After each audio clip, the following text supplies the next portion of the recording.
پاکستان اور پاکستان سے باہر بسنے والے تمام چھوٹے بڑوں کو ایک بار پھر السلام علیکم۔ پاکستان کی تازہ ترین سیاسی صورتحال کے حوالے سے کیا کچھ ہو رہا ہے شہر اقتدار میں یعنی اسلام آباد میں، اور پنجاب کی راجدھانی یعنی لاہور میں، اور آنے والے دنوں میں کیا کچھ ہو سکتا ہے، قبل اس کے کہ ہم تفصیل میں جائیں اپنے مہمان کے ساتھ بات کریں، اس چینل کو آپ دوسروں کے ساتھ، دوسرے دوستوں کے ساتھ شیئر کرنا نہ بھولیں اور انہیں سبسکرائب کرنے کی ریکویسٹ بھی ضرور کریں۔ جناب، آج ہم نے دعوت دی ہے اعزاز سید صاحب کو، بڑے جان پہچان کا نام ہے یہ، مختلف چینلز کے ساتھ، خاص طور جیو دا نیوز کے ساتھ وابستہ رہے ہیں، انویسٹیگیٹو جرنلزم میں انہوں نے اپنا نام بنایا ہے، اپنا چینل بھی یہ چلا رہے ہیں۔ انہوں نے فالو کیا تھا آفتاب سلطان یعنی نیشنل اکاؤنٹیبلٹی بیورو کے سابق چیئرمین کے کیس کو، تو اسی سے گفتگو شروع کر لیتے ہیں۔ اعزاز، پہلے تو شکریہ آپ نے وقت نکالا۔ یہ جو کیا ایک سمٹم ہے آفتاب سلطان کا استعفیٰ ایک ایسے نظام میں جہاں پہ روایتاً ہمارے جو بڑے ہیں، سیاسی بڑے یا فوجی بڑے، اپنی مرضی کے کام کروانا چاہتے ہیں اپنے ماتحتوں سے، اکثر ماتحت وہ کام کر بھی جاتے ہیں، لیکن یہ کیا کوئی پہلا اس طرح کا واقعہ ہے کہ نیب کے چیئرمین نے یہ کہہ کے استعفیٰ دیا ہے کہ میں غلط کام نہیں کرنا چاہ رہا تھا؟ بہت شکریہ امتیاز صاحب۔ امتیاز صاحب، ہمارا جو سسٹم ہے، انفارچونیٹلی ہماری جو رولنگ ایلیٹ ہے، چاہے اس کا تعلق کسی بھی جماعت سے ہے، وہ رول، قاعدے، ضابطے کو پہ چلنے کے لیے تیار نہیں ہے، چاہے وہ کوئی بھی جماعت ہے۔ ہم نے فوجی دور یہاں پہ دیکھا مشرف صاحب کا، اس دور میں بھی ہم نے یہ چیزیں دیکھیں، پھر ہم نے سولین گورنمنٹس دیکھیں، اس دور میں بھی ہم نے چیزیں دیکھی کہ اس طرح کی ہوتی تھی کہ جب کوئی بھی افسر، کوئی بھی سول بیوروکریٹ حکمران کی مرضی اور منشا کے مخالف قانون اور قاعدے کے مطابق چلنے کی کوشش کرتا تھا تو ہم نے دیکھا کہ اس کو رستے سے ہٹا دیا جایا کرتا تھا۔ آپ کو یاد ہو، اگر پیپلز پارٹی کے دور میں یوسف رضا گیلانی صاحب تھے وزیر اعظم، تو ڈی جی ایف آئی اے اس وقت کھوسا صاحب تھے، آپ کو یاد ہوگا کہ ان کو ہٹا دیا گیا تھا۔ پھر مسلم لیگ نواز جب اقتدار میں آئی تو وہ تو ایک اس وقت اس اعتبار سے کرائسس کا دور تھا جہاں پر پولیٹیکل بہت ساری چیزیں تھیں، لیکن ابھی آج مسلم لیگ نواز جب اقتدار میں ہے، یعنی کہ ان کے پرائم منسٹر اقتدار میں ہے شہباز شریف، تو ہم نے دیکھا کہ طاہر جو تھے، رائے طاہر تھے، وہ ایف آئی اے کے چیف تھے، ان کو ہٹا دیا گیا کیونکہ شہباز شریف صاحب کا جو کیس ہے اس کے اوپر ایف آئی اے کا کیس تھا۔ ایف آئی اے کو چاہا جا رہا تھا کہ ایف آئی اے ایسا موقف اختیار کرے جس سے وہ کیس ختم ہو جائے، تو رائے طاہر نے ایسا نہیں کیا، وہ ہٹا دیے گئے۔ پھر اب آفتاب سلطان جو آئے ہیں سامنے کہ انہوں نے ریزائن کیا کیونکہ ان کو کہا گیا سرٹن چیزیں جو نہیں مانی انہوں نے، تو ان کو ریزائن کرنا پڑا۔ لیکن ساتھ ساتھ یہ بھی یاد رکھیے کہ عمران خان صاحب کے دور میں بھی یہی ہوا۔ عمران خان صاحب نے بشیر میمن جو ڈی جی ایف آئی اے تھے، ان کو کچھ آرڈرز کیے تھے کہ سرٹن انڈیویجولز کو نشانہ بنائیں، انہوں نے نہیں بنایا۔ پھر آئی بی کے چیف تھے عمران خان صاحب کے انیشل دور میں شجاعت اللہ قریشی، ان صاحب کو بھی خصوصی آرڈرز جاری کیے گئے تھے، انہوں نے، شجاعت اللہ قریشی نے بھی عمران خان صاحب کی بات نہیں مانی تو ان کو بھی ہٹا دیا گیا۔ تو رولنگ ایلیٹ، چاہے وہ مسلم لیگ نون کی ہے، چاہے پیپلز پارٹی کی ہے، چاہے وہ پی ٹی آئی کی ہے، اور چاہے وہ فوجی جنتا ماضی میں رہی ہے، تو وہ یہی کام کرتی آئی، اور اٹ از ویری انفارچونیٹ کہ ہم قاعدے قانون کے اوپر جو چلنے والے لوگ ہیں ان کو ایکسیپٹ نہیں کرتے۔ ہمارا جو ڈائجسٹو سسٹم ہے اس کو اٹھا کے باہر پھینک دیتا ہے۔ یہ ایسے ہی ہے کہ ہم جعلی کھانے کھا کے خراب اور مضر صحت گھی اور باقی چیزیں کھا کے اپنے آپ کو اتنا سسٹم ہم نے بنا لیا کہ جب بھی کوئی اوریجنل چیز آتی ہے تو ہم اسے باہر پھینکنے لگ پڑتے ہیں۔ تو دس از ویری انفارچونیٹ۔ یہ بدقسمتی نہیں تھی کہ نیشنل اکاؤنٹیبلٹی بیورو جیسا ادارہ وہ خود ایک کرپشن کا گڑھ بن گیا؟ مجھے یاد ہے اس کے جو پہلے چیئرمین تھے جنرل امجد، انہوں نے جب استعفیٰ دیا یا جنرل مشرف سے درخواست کی کہ مجھے یہ یہاں سے سبکدوش کر دیں، تو ساتھ ہی انہوں نے کہا تھا کہ اس ادارے کو بند کر دیں، اس لیے کہ یہ مستقبل میں سیاسی انتقام، سیاسی مقاصد کے لیے استعمال ہوگا۔ اور ایگزیکٹلی وہی ہوتا رہا ہے مسلسل، یعنی سن 2000 سے لے کے آج تک تو اب سمجھتے ہیں کہ یہ بدقسمتی نہیں تھی کہ نیب مطلب تمام تر وعدوں کے باوجود، چارٹر بھی ہو اس کے باوجود، یہ سیاسی مخالفین، پولیٹیکل انجینئرنگ جس کو کہتے ہیں، اس کے لیے استعمال ہوتا رہا ہے؟ یہ آپ خالی جنرل امجد کا نام لے رہے ہیں. جنرل امجد بھی جنرل مشرف صاحب کے دور میں تھے، ان کو اس طرح ہٹایا گیا. پھر جنرل شاہد عزیز بھی تھے، اور جنرل شاہد عزیز صاحب نے تو بڑی کھل کے وہ باتیں بھی بتائیں کہ کس طرح ان کو کہا گیا تھا کہ جو چینی کا جو کارٹلز ہیں، چینی کے کیس ہیں، ان کو بند کر دیا جائے، یا سیمنٹ کے کیسز ہیں ان کو بند کیا جائے، اور بھی بہت ساری چیزیں ان کو کہی گئیں. تو بعد میں جو کچھ ہوا وہ میں نے اور آپ نے، ہم سب نے دیکھا.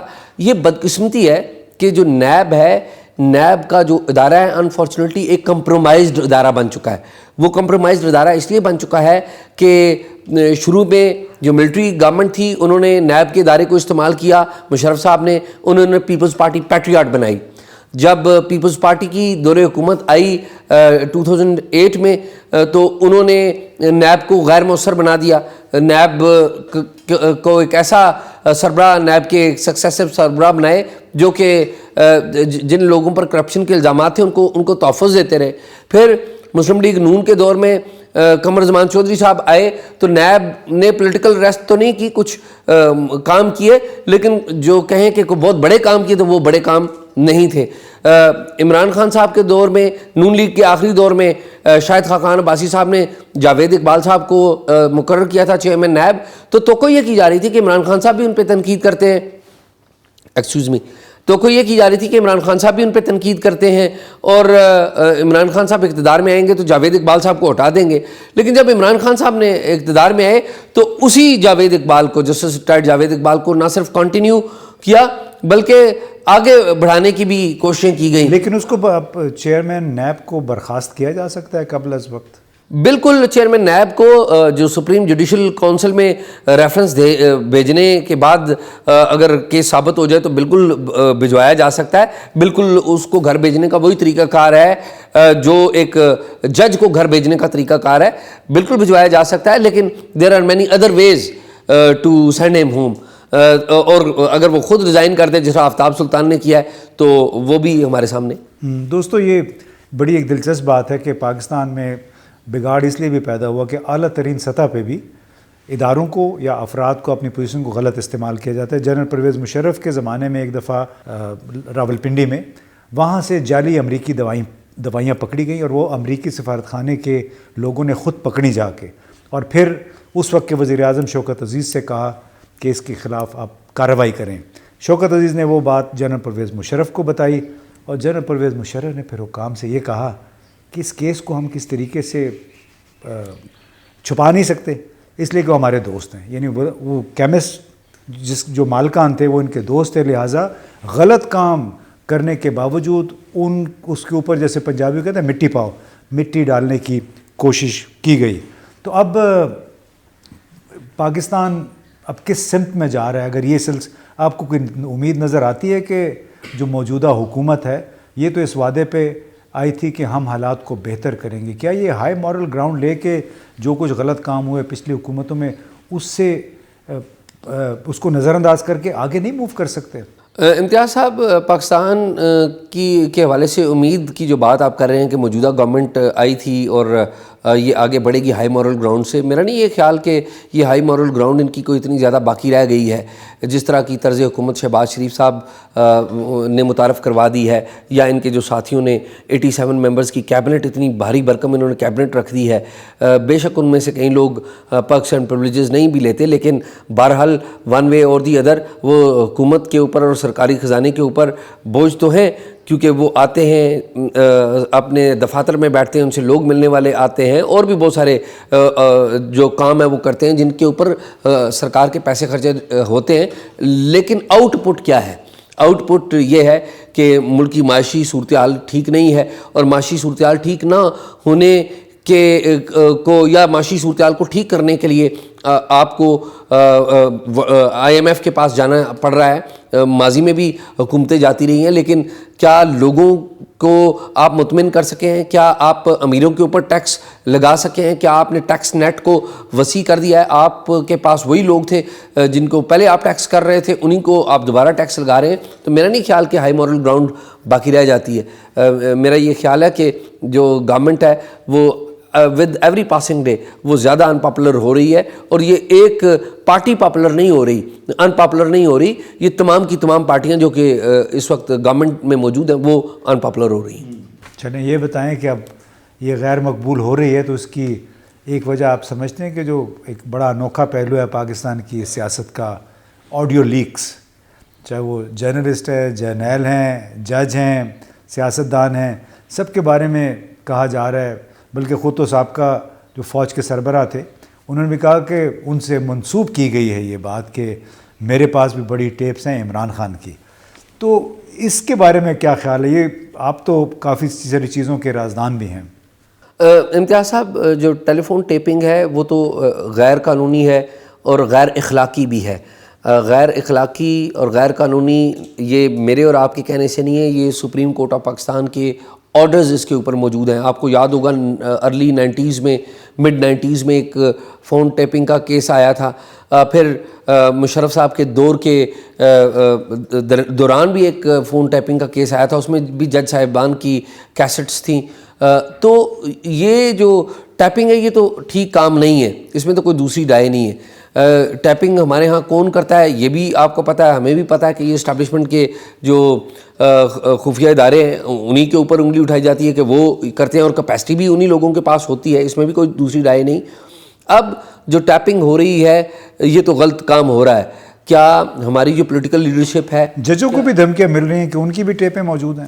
جی, ججوں کے بارے میں ٹیپیں آ گئی ہیں. آپ نے ایک جج صاحب کے بارے میں تو ٹیپ آ بھی گئی نا. اب معاملہ یہ ٹیپنگ بھی غلط ہے, لیکن ہمارے جو جج صاحبان ہیں اگر سیاستدانوں سے ٹیلی فونوں پہ رابطے کرتے ہیں اور کیس لگوانے اور لگانے کی باتیں ہوتی ہیں, یا سیاستدان ان سے ملاقاتیں کرنے آتے ہیں, تو یہ کام بھی کسی طریقے سے قابل تحسین نہیں ہے. جو ٹیپس ابھی تک سامنے آئی ہیں وہ ان میں بڑی چیزیں کیا آئی ہیں, کیا وہ اخلاقی معیار کے اوپر پوری اترتی ہیں, اور کیا جن لوگوں کے بارے میں ٹیپس آئی ہیں انہوں نے جا کے عدالت سے رجوع کیا ہے کہ یہ ان کی ٹیپس نہیں ہیں, اور وہ ٹیپ کرنے والوں کو کٹہرے میں لائیں گے؟ تو بدقسمتی تو یہ ہے جن کی ٹیپس آئی ہیں انہوں نے بھی ون وے اور دی ادر ایک آدھ ایگزامپل کو چھوڑ کے ان ٹیپوں کے ٹرانسکرپٹ کو اور ان کے متن کو بلا کہے, چیلنج کیے بغیر, اگر چیلنج نہیں کیا تو تسلیم کر لیا ہے. تو مسئلہ یہ ہے کہ ہماری جو رولنگ ایلیٹ ہے, چاہے اس میں ہمارے پارلیمنٹ کے لوگ ہیں, چاہے وہ اپوزیشن یا گورنمنٹ کے لوگ ہیں, چاہے وہ بیوروکریسی کے لوگ ہیں, اور چاہے ہماری عدلیہ کے لوگ ہیں, جب تک اس سارے معاملے کو ان ڈیپتھ ڈسکس نہیں کرتے یا اس کے اوپر کوئی پراپر میکنزم تیار نہیں کرتے تو جو کچھ ہو رہا ہے اس کو تسلیم کیے بیٹھے. یہ اعزاز ہماری زندگی کا ایک افسوسناک پہلو یہ نہیں ہے بلکہ صحافت کا بھی, کہ اس وقت ذکر یہ ہو رہا ہے کہ ان ٹیپوں میں کون کیا کہہ رہا ہے. کوئی اس بات کو بنیادی طور پہ چیلنج نہیں کر رہا ہے, نہیں پوچھ رہا ہے کہ یہ کام, یہ غیر قانونی کام کون کر رہا ہے. امتیاز صاحب, یہ غیر قانونی کام تو ہے, اس میں تو کوئی ڈاؤٹ نہیں ہے. معاملہ یہ ہے کہ جب ہمارے پولیٹیشنز جب وہ اقتدار میں ہوتے ہیں تو وہ کہتے ہیں کہ پرائم منسٹر کی ٹیپنگ ہونی چاہیے اور میری ٹیپنگ ہو رہی ہے اور یہ بالکل ٹھیک ہے. تو مسئلہ یہ ہے کہ اس کو ویلیڈیشن کون دے رہا ہے؟ ہمارے اپنے پولیٹیشین. یہ بتائیں کہ اس حوالے سے جو عمران خان نے ایک پیٹیشن بھی کی ہے, سابق وزیر اعظم نے, تو اس کے آپ کے خیال میں کیا نتیجہ نکل سکتا ہے؟ دیکھیں, اس وقت سابق وزیر اعظم عمران خان صاحب جو ہیں وہ گورنمنٹ کے ایک کرٹک ہیں اور اسٹیبلشمنٹ کے بھی ناقد ہیں. ان کو گورنمنٹ بھی پیچھے دھکیل رہی ہے اور گورنمنٹ کے ساتھ جو اسٹیبلشمنٹ والے ہیں وہ بھی ان کو کوئی اچھا نہیں سمجھتے. تو میرا نہیں خیال کہ کوئی اس کی بڑا کوئی نتیجہ نکل آئے گا. اور جن لوگوں نے یہ پٹیشن سننی ہے ان کے اپنے ساتھیوں اور شاید ان کے بارے میں بھی کوئی ٹیپس موجود ہیں جس طرح لوگ باتیں کرتے ہیں, تو نتیجہ تو نہیں نکلے گا اس میں. مسئلہ یہ ہے کہ اس مسئلے کا حل کرنا کس نے ہے. اس مسئلے کا حل آپ کی پولیٹیکل پارٹیز نے مل بیٹھ کے کرنا ہے. اور عمران خان صاحب کو پولیٹیکل پارٹیز اچھی نہیں لگتی, وہ اسٹیبلشمنٹ کے ساتھ مل بیٹھنے کے لیے تیار ہیں, وہ مودی کے ساتھ مل بیٹھنے کے لیے تیار ہیں, وہ باقی پولیٹیکل پارٹیز جو پاکستان کی ان کے ساتھ مل بیٹھنے کے لیے تیار نہیں ہے. یہ بہت بڑا المیہ ہے. اس مسئلے کا جو ٹیپنگ کا جو مسئلہ ہے یا سول ملٹری امبیلنس جو ریلیشنز میں ہے اس کا جو مسئلہ ہے، یا عمران خان صاحب کہتے ہیں آج کے جنرل باجوہ ایک سپر کنگ تھے، تو یہ جو امبیلنس وہ بیان کر رہے ہیں اس کا مسئلہ ملٹری، اس مسئلے کا حل ملٹری کے پاس نہیں ہے، اس مسئلے کا حل عدلیہ کے پاس بھی نہیں ہے، اس مسئلے کا حل آپ کی پولیٹیکل کنسنسس جب تک نہیں ہوگا یہ اسی میں مضمر چھپا ہوا ہے۔ تو عمران خان صاحب کو ان کے ساتھ بیٹھنا پڑے گا، نہیں بیٹھیں گے تو اسی طرح آج عمران خان صاحب خراب ہو رہے ہیں، کل وقت گزرے گا تو عمران خان صاحب پاور میں آ کے ٹیپ کرنے والوں کی حمایت کریں گے، اور جو پاور سے نکال دیے گئے وہ اسی طرح تنقید کریں گے انہی کی، جس طرح ماضی میں مسلم لیگ نون کرتی رہی ہے یا پیپلز پارٹی کرتی رہی ہے۔ تو ایک بلی چوہے کا کھیل جاری رہے گا انٹل اور انلیس یہ پولیٹیکل کنسنسس نہیں ہوتا، پراپر لیجسلیشن نہیں ہوتی، ایک طریقہ کار وضع نہیں کیا جاتا۔ بالکل صحیح کہا دوستو، آپ نے اعزاز صاحب کی باتیں سنی کہ یہ بلی چوہے کا کھیل اس وقت تک جاری رہے گا جب تک تمام سیاستدان مل بیٹھ کر ان وجوہات کا ازالہ نہ کریں جس نے اس ملک میں فوج کو یا اسٹیبلشمنٹ کو سپر کنگ بنا دیا ہے۔ سپر کنگ کو اس وقت تک آپ مؤثر انداز میں کاؤنٹر نہیں کر سکیں گے جب تک آپ رولز آف دا گیم خود طے نہ کریں اور جب تک آپ اس پہ پھر بالکل من و عمل بھی نہ کریں۔ بہت بہت شکریہ۔